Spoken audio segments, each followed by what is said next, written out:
svima, u ime odborničke grupe Narodni pokret Srbije, Demokratske stranke, Novo lice Srbije i Ekološki ustanak, želim da vam se zahvalim što ste se odazvali na današnju konferenciju za medije i da vas obavestim da i pored predloga dnevnog reda, razlog i ono što ćemo mi danas pitati gradonačelnika Beograda i gradsko veće jesu tri stvari. Prva stvar jeste zašto se stari Savski most u Beogradu ruši bez dozvola. Dakle, ja mislim da u javnosti do sada nije objavljena građevinska dozvola za izgradnju konstrukcije mosta na mestu starog Savskog mosta. Dakle, ovo je ta građevinska dozvola koju je Ministarstvo građevine izdalo 16. oktobra 2024. godine. Kada pogledamo građevinsku dozvolu, vidjet ćemo da se ona pre svega odnosi na postavljanje nove konstrukcije i izgradnju novog mosta. Odredbama zakona o planiranju izgradnje je propisano da kada god se na nekom sedištu na kojem se već nalazi neki objekat gradi novi objekat ili neka nova konstrukcija, da se mora doneti dozvola o rušenju i demontaži starog objekta.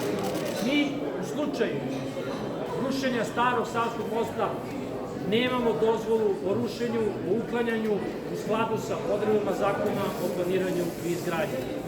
To je nastavak svega onoga što se desilo pre možda 10 godina ili manje u Savamali, kada je država nestala, kada državne institucije nisu vršile svoj posao, a sve zbog privatnog projekta Beograd na vodi, koji, verujem da i svi već znaju, predstavlja najveću pljačku nakon Jugoskandik i Dafimis banke, predstavlja privatan projekat, ne Arapa, nego privatan projekat najviših predstavnika ove vlasti.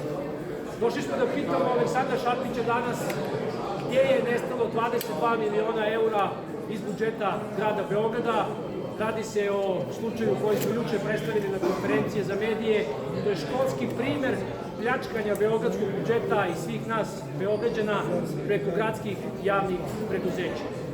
Došli smo da ga pitamo zašto će da nam odgovori da Beograd put nije obavljao poslove i da je došlo do kršenja zakona zbog toga što oni nemaju kapacitete da obavljaju taj posao. Međutim, kako je moguće da sve poslove u gradu Beogradu obavlja firma Jadran D.O. Beograd? Kako je moguće da Aleksandar Šapić nije mogao, ukoliko tvrdi kao što tvrdi da pojača kapacitete Beograd puta, očigledno je da se radi o gradonačelniku koji štiti interese privatne firme, koji ne štiti interese Beograda.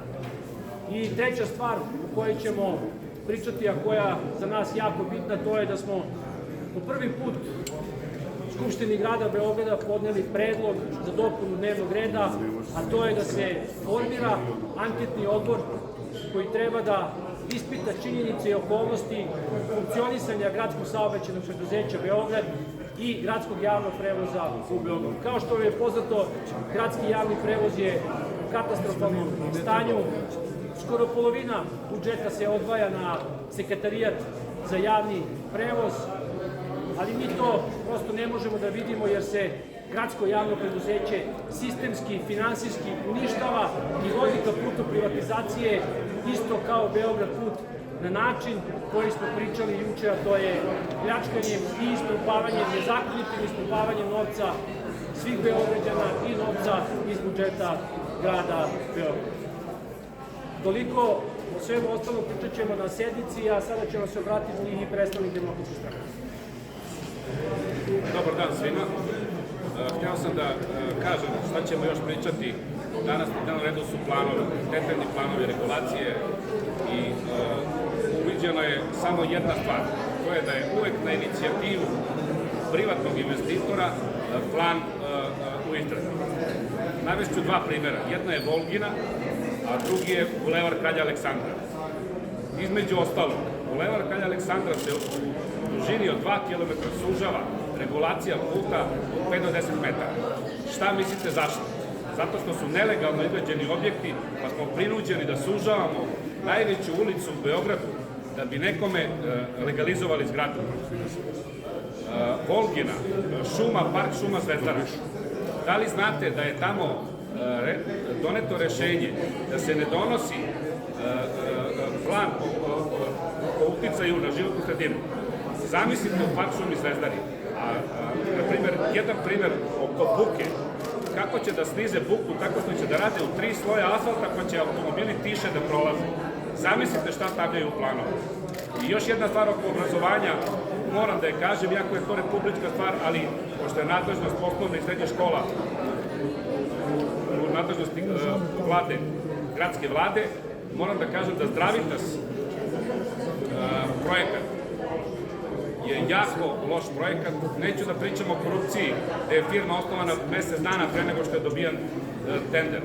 A onda roditelji nisu dali saglasnost za uzimanje podataka.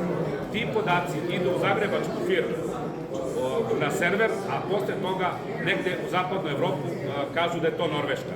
Zamislite da traže saglasnost, da samo učestvuju na portalu, a ne traže od roditelja saglasnost za uzimanje podataka od naše dece. Toliko.